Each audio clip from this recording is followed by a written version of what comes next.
Hey guys, how's it going? And welcome back for another video with the Terminator. The medieval time period has a special place in my heart, especially for Total Wars. I grew up playing every Total War from the original Shogun onwards, but Medieval 2 really brought out the best in the series, fixing a lot of previous issues while innovating Total War and bringing to life the medieval setting so well. While we don't know whether we'll ever get a Medieval 3 Total War, we do have alternatives to play, like Crusader Kings 3.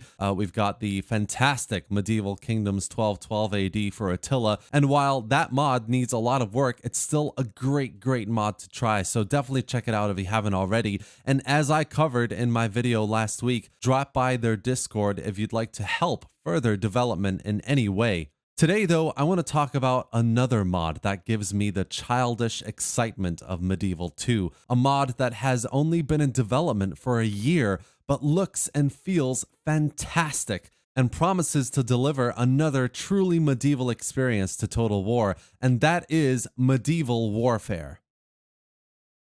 Medieval Warfare is another total conversion mod for Attila Total War that has been in the works for over a year now and aims to bring to life the medieval setting starting in 1220 AD, a similar time period to the 1212 AD mod but slightly fast forwarded to the Teutonics coming back to Europe on the Pope's request, Mongols furthering their invasion of Central Asia, and the growing popularity of Gothic architecture. The sole developer of the mod, Axe, is using models from at least 20 other mods to add in new buildings, reskin units, with the hope of making it as historically accurate as possible. There's a lot of work to be done, of course, it's only been a year, but the progress he's made so far is looking so good, and it's the reason why I wanted to make this video today. The mod will have a total of 28 playable factions, which, while smaller than 1212, it means it can be more focused and specific to making these factions as amazing to play as possible,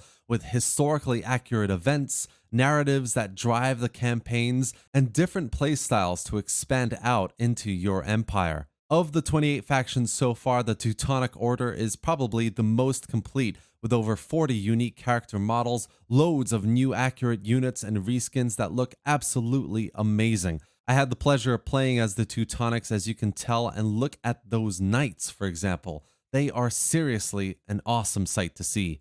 Everything about this mod is Attila classic, nothing crazy added to the base game here, no massive stat changes, no added cities or provinces just yet, but as close to how good the base game experience was as possible, with the overlay of the medieval time period. So as I said, I had the pleasure of playing this mod and using the Teutonic faction as my first campaign these last few days, and I have to say it is really good. The units look fantastic, with excellent looking uniforms that feel real and historically accurate. The gameplay both on the campaign and battle modes feel fluid and immersive, and while you can clearly see how more content can be added, it already looks fleshed out and ready to go. I had a few battles as well and got a good look at some of the building models incorporated in the game, and guys, I'm getting some real Medieval 2 vibes here. Look at the castles, the turrets, the cathedrals. There's obviously a little bit of clash here with the base Attila models, but overall, the look and feel of these buildings are really something else, and you can see in your mind how it will look once finished. The Teutonics as a faction as well are excellent and give me a real vision for how other factions might play in this mod. You start off in the migrating stance with two smallish armies just outside Lithuanian lands. Your mission is to survive, essentially, until 1230 AD by any means possible, with little hints here and there, of course, but you're hemorrhaging food, you're hemorrhaging money. Your friends are all the way over in Italy, in the Papal States and Sicily, and you're in between some major factions in the area, Kiev to the southeast, Lithuania, and Poland, of course. It's a very interesting starting position. As I progressed through the campaign, I got more opportunities. The Pope, for example, here called for a war against Kiev with a reward of spreading Catholicism. How great is that? Or the fact that I started getting messages about the Mongol invasion moving closer and closer to Europe every few turns. The messages alone do wonders for immersion, so it's really fantastic stuff so far.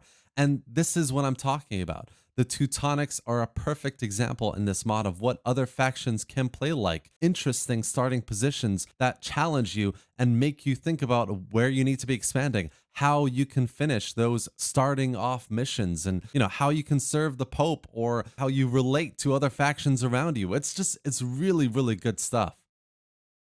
And that's just the start of this mod, guys. X has confirmed he'll be working on proper medieval castles that can be besieged, just like in Medieval 2, with multiple layers of walls and defendable positions. We'll be getting 28 fully fleshed out factions, just like the Teutonics here, that have a clear, historically accurate narrative to follow, whether it's the Mongols or the Kingdom of Castile or Scotland. We'll continue to get loads more units and texture reskins, new building models. I imagine new mechanics as well that will fill out the world and make the experience more and more diverse with a lot of depth to it. The whole point of the mod is high quality workmanship that feels and looks authentic, and you can really see that come through with the Teutonics especially, which is what really, really excites me about this mod. I had a brief conversation with the developer, and what he's basically trying to do is he's making this mod for himself, guys. He's making it out of pleasure. He's not trying to make it to make loads of money or make it for popularity.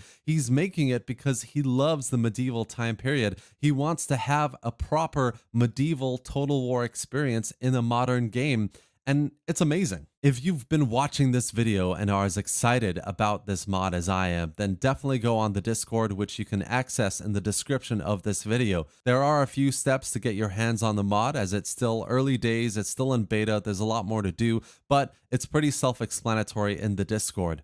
Goes without saying, guys, but I have to say this in this video. If you're interested in helping out developing this mod, absolutely get in touch with Axe or drop in the Discord and send a message. I highly recommend you try this Teutonic campaign, especially to get a feel for what the mod is about. And if you are interested, you have the skills, reach out and start helping the development of this mod. You can also try out the Kingdom of Poland and the Nicaeans, who also have near enough complete campaigns, but I'd recommend, and Axe recommends, the Teutonic campaign first. Its unit reskins are complete, which is why I've showcased it here in this video, and it absolutely is an amazing experience. Finally, before I finish this video here, I just want to say it's an early development, guys, so if you have any issues or bugs, if you're experiencing anything that is game breaking, or even if it's just a minor detail, report it in the Discord, and hopefully it will get resolved in the near future. Hope you enjoyed the video, guys. I wanted to showcase Medieval Warfare today, a great looking mod that brings to life one of my favorite settings.